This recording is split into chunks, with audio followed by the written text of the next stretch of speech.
La 5G. Pourquoi? Démystifions ce que c'est et son application en 3 minutes.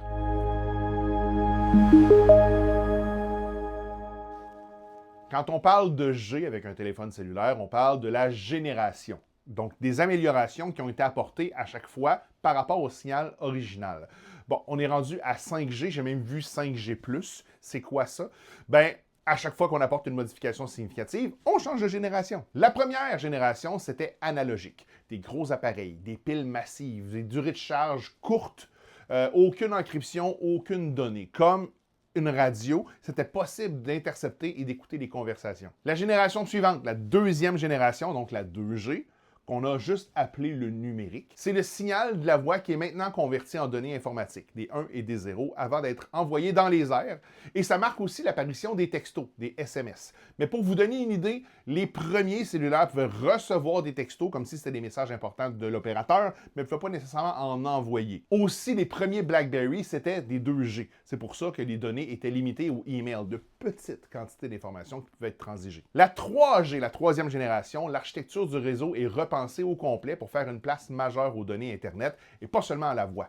On peut naviguer sur le web depuis son téléphone, envoyer des photos, regarder des vidéos en basse définition et utiliser les premiers téléphones intelligents comme l'iPhone original. Arrive la quatrième génération, la 4G, qu'on a beaucoup appelée la LTE, pour Long Term Evolution.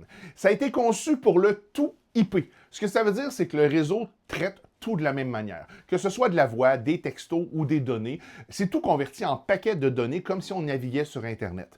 Donc, tout est numérique 100%. On peut regarder des vidéos en Full HD en 4K sur YouTube comme Netflix. On peut faire des appels vidéo et jouer en ligne sans coupure parce que tout est considéré comme des données importantes. Et enfin, la 5G a été pensée pour interconnecter des milliards d'objets en même temps et éliminer le temps de latence, ce qu'on appelle le délai de réaction du réseau. Ce que ça permet, c'est de télécharger des fichiers lourds en quelques secondes, ça permet des chirurgies à distance, ça peut connecter des villes entières pour permettre, par exemple, à des voitures autonomes, des capteurs urbains et des feux de circulation, de se parler pour rendre les déplacements plus fluides. Maintenant que c'est dit, concrètement, la 5G, ça change quoi à nos vies? Au niveau des avantages, à part la vitesse, donc le temps que ça prend pour télécharger un fichier, et la latence, le temps entre quand l'appareil envoie une demande et la réponse du réseau, le LTE ou la 4G commence à avoir de la difficulté du moment qu'il y a trop de monde au même endroit, comme les festivals, les stades ou même dans les centres-villes des grands centres urbains. La 5G peut gérer jusqu'à 1 million d'appareils au kilomètre carré contre 100 000 en 4G, ce qui permet maintenant d'éviter la saturation. Et aussi, pour la même quantité d'informations transférées par votre appareil cellulaire, comme le transfert va plus rapidement, chaque communication permet d'utiliser moins d'énergie et ça sauve de la pile à long terme. Par contre, au niveau des inconvénients, selon le type de fréquence utilisée, la 5G peut avoir plus de difficultés à traverser des obstacles physiques. Les murs en béton, les fenêtres à plusieurs panneaux et les arbres denses, ça devient des problèmes. Comme le signal porte moins loin, les opérateurs doivent installer beaucoup plus d'antennes relais pour couvrir une même zone, ce qui revient plutôt cher. Et si vous êtes dans une zone où la 5G c'est limite, votre téléphone va constamment basculer entre 4G et 5G en poussant son émetteur au maximum. Le résultat, c'est que dans ces cas-là, le téléphone peut chauffer et la batterie peut se vider plus rapidement. Vous allez peut-être voir passer 5G+ sur votre appareil. Concrètement, ce que ça veut dire, c'est que le 5G pas plus, c'était une technologie 5G sur un cœur encore en 4G. En gros, c'est comme si vous voulez passer, mettons, d'une Fiat 500 à une McLaren.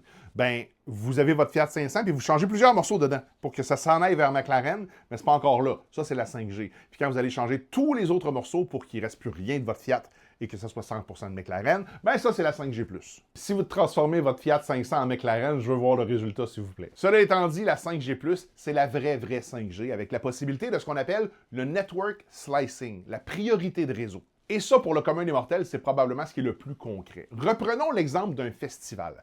En 4G, tout le monde est égal. Les services d'urgence peuvent avoir de la difficulté à communiquer entre eux s'il y a quelque chose. Avec le network slicing, on pourrait établir des voies prioritaires. Donc, une voie prioritaire pour les services d'urgence ou les ambulanciers, ce qui leur garantit toujours un accès au réseau.